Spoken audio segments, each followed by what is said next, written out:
আব্দুল্লাহ হুজুর বলতে লেগেছে, এ বাবা বাদশার গোলামেরা শুনে রেখে দাও, জেনে রেখে দাও, আমি আব্দুল্লাহ আমার জীবন চলে যাবে, আমার গর্দান দিয়ে দেব, আমার বিবি বাল বাচ্চা চলে যাবে আমার রাসূলের কদমে, আমার রাসূলের কদমে। ফিদাকা উম্মি ইয়া রাসূলুল্লাহ, আমার রাসূলুল্লাহর কদমে আমার বাপ মা কুরবান হয়ে যাক।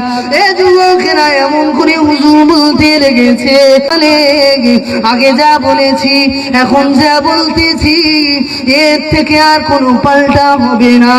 এ যুবকেরা শুনে রেখে দিন, কি ঈমান ছিল, কি দৃঢ়তা ছিল, কি বিশ্বাস ছিল গো সেই নবীর যুগে সাহাবায়ে কেরামদের।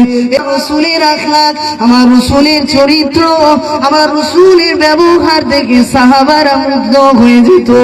এ যুবকেরা আমার রাসূলুল্লাহ গা থেকে ঘাম মুবারক থেকে এত সুন্দর খুশবু বের হতো, এমন করে দেখা যেত সাহাবায়ে কেরামরা যখন আমার রাসূলুল্লাহ ওযু মুবারক করতে লাগতেন, ইয়া রাসূলুল্লাহ হাবিবাল্লাহ বলে আমার রাসূলুল্লাহর ওযুর পানিগুলো ধরে নিত, এ যুবকেরা ওইগুলো সেন্ট বলে লাগাতো।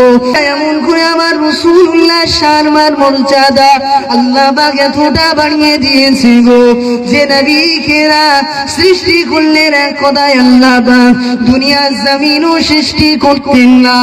এ যুবকেরা ফিরে আসি সেই আব্দুল্লাহ হুজুরের দিকে। আব্দুল্লাহ হুজুরের কথা বলার পরে তা বাদশার কাছে খবর পৌঁছে যায়, ও বাদশা গো, এমন করে আব্দুল্লাহ বলতে লেগেছে। বাদশা ভাবতে লাগলো যে এমন করে কি এর এত পাওয়ার। আব্দুল্লাহ 3 দিন ভাত বন্ধ করে দিয়েছি, 3 দিন খাওয়া বন্ধ করে দিয়েছি, 3 দিন পানি পান বন্ধ করে দিয়েছি, এত কি তার পাওয়ার হয়েছে।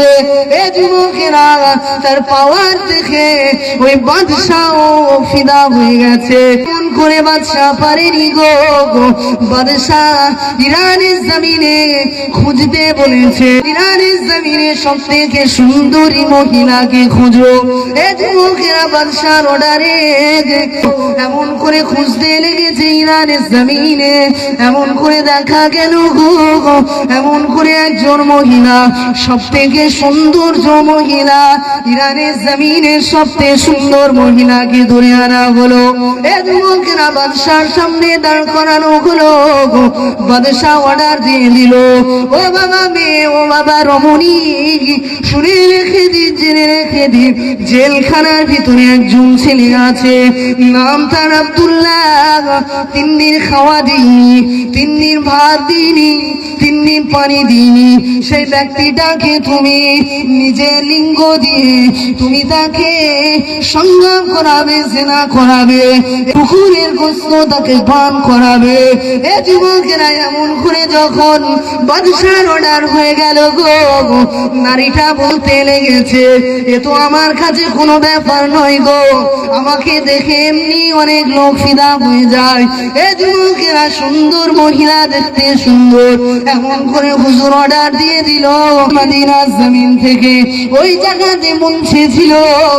হুজুর আমার বড় আশা নিয়ে যে আমি দুনিয়ার জমিনে ইসলামকে প্রচার এবং প্রসার করে দেব, এ যুবকেরা এই উদ্দেশ্যে তিনি বের হয়েছিল। এমন করে দেখা যায় আব্দুল্লাহ হুজুরকে বলা হলো, এমন করে আব্দুল্লাহ হুজুর সিজদার মধ্যে পড়ে আল্লাহ পাকের দরবারে সকল সময় কাঁদতে লেগেছে। এ যুবকেরা এমন করে রমণী উলঙ্গ হয়ে এমন করে হাতে খিনজিরের গোশত নিয়ে সে হাঁটতে লেগেছে।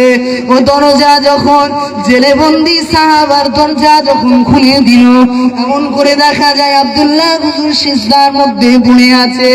এ যুবকেরা এমন করে দেখা যায় গো, সিজদার মধ্যে পড়ে আছে। এমন করে হুজুর জানে যে ইরানের জমিনের বাদশাহ হয়তো আমাকে কোন সুসংবাদ দেবে। এ যুবকেরা এমন করে হুজুর একবার মাথাটা উঁচু করলো, করে রমণীর দিকে চাইতে লেগেছে।